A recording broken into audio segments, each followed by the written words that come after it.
सगळ्यात पहिल्यांदा तुम्हाला परीक्षेमध्ये सूचना दिल्या असतील त्या आधी वाचून घ्या. सभी आकृती के लिए पेन का प्रयोग करें. म्हणजे ज्या कृतीयुक्त प्रश्न आहेत ज्याच्यामध्ये आकृती आहेत त्या सर्व पेनाच्या साह्यानं तुम्हाला काढायच्या आहेत. तर बघा, निम्नलिखित पठित गद्यांश पढ़कर दी गई सूचनाओं के अनुसार कृतियां कीजिए. तर हा जो पुस्तकातला पाठ आहे तुमच्या एक दिन तुम्हारे इथून आहे तो, तर त्याचा हा स्क्रीनशॉट मारून घ्या उतार्याचा आणि त्याच्यावरचे प्रश्न सोडवा. उत्तर लिखिए. सुहाग वाले गहनों के नाम. शास्त्री जी की पत्नी का असली गहना. शास्त्री जी की पत्नी को गहनों की चिंता न थी. कारण लिखिए. शास्त्री जी अपनी पीड़ा में रोक सके, तो उसका कारण लिखिए. आकृति पूर्ण कीजिए. शंका का उपसर्ग शब्द, विलोम शब्द, पर्यायवाची शब्द और प्रत्ययुक्त शब्द लिखिए. जीवन में सुख दुख सदा ही लगा रहता है, इस कथन पर अपने विचार व्यक्त कीजिए.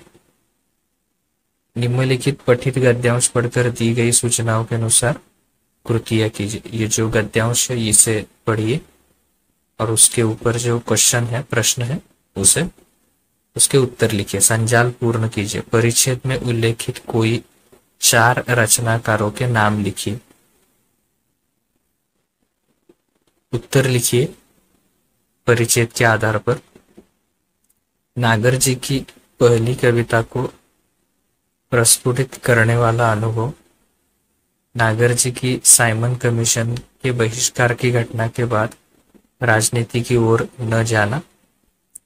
गद्यांश में उल्लेखित 2 उपन्यास के नाम. लिंग परिवर्तन कीजिए.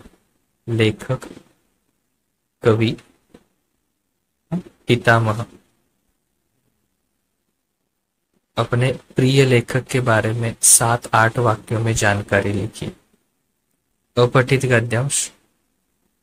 ये अपठित गद्यांश पढ़िए और उस पर सूचनाओं के अनुसार कृतियां पूर्ण कीजिए.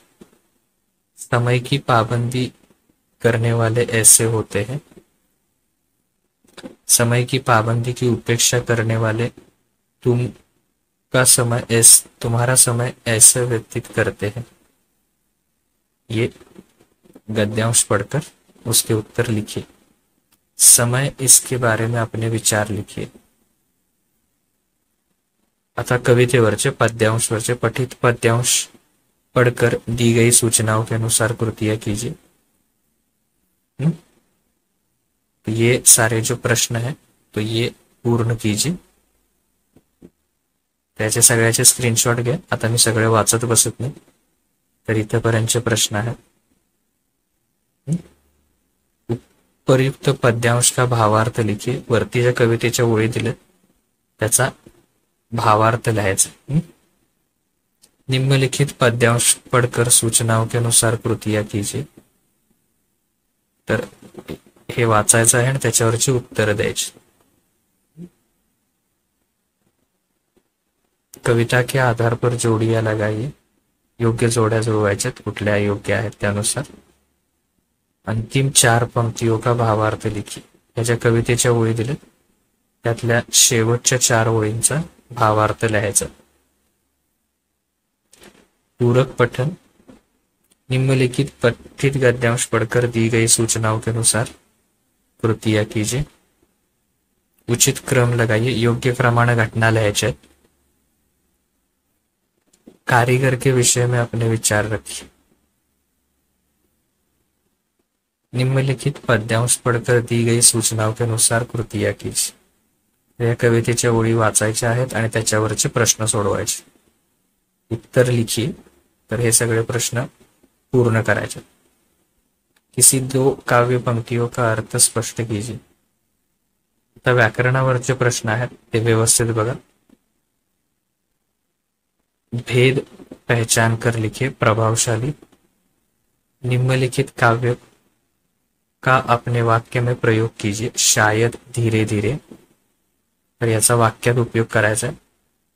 या शब्दांचं संधी विच्छेद आणि संधिभेद हा तक्ता पूर्ण करायचा.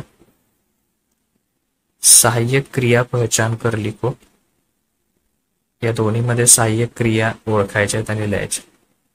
प्रथम प्रेरणार्थक आणि द्वितीय प्रेरणार्थक रूप लिहायचं आहे त्याचं. मुहावरे का अर्थ लिखकर वाक्य में प्रयोग कीजिए. याचा अर्थ लिहून वाक्यात प्रयोग करायचा. देखते रहना, शेकी पगारना. सिर्फ एक कुठला तरी एकाचा वाक्यात अर्थ लिहून वाक्यात उपयोग करायचा. वाक्यांश में उचित मुहावरे का चयन करके वाक्य फिर से लिखिए. तर यापैकी एक वाक्य प्रचार इथे वापरायचा. वाक्य में प्रयुक्त कारक पहचान कर उसका भेद लिखिए. कारक ओळखून त्याचा प्रकार लिहायचा. वाक्य में यथास्थान विराम चिन्हों का उपयोग कीजिए. विराम चिन्हांचा काय करायचं, उपयोग करायचा याच्यात. सूचनाओं के अनुसार काल परिवर्तन करके वाक्य फिर से लिखिए. सामान्य वर्तमान काळ, अपूर्ण भूतकाळ, सामान्य भविष्यकाळ याच्यामध्ये रूपांतर करायचं आहे त्याचं आणि ते वाक्य परत लिहायचं. निम्नलिखित वाक्य रचना के अनुसार भेद लिखिए. वाक्य का रचना के अनुसार भेद लिखिए. याचा आता काल परिवर्तन त्याच्यावर आधारित प्रश्न आहे. वाक्य शुद्ध करके फिर से लिखिए. सिर्फ तो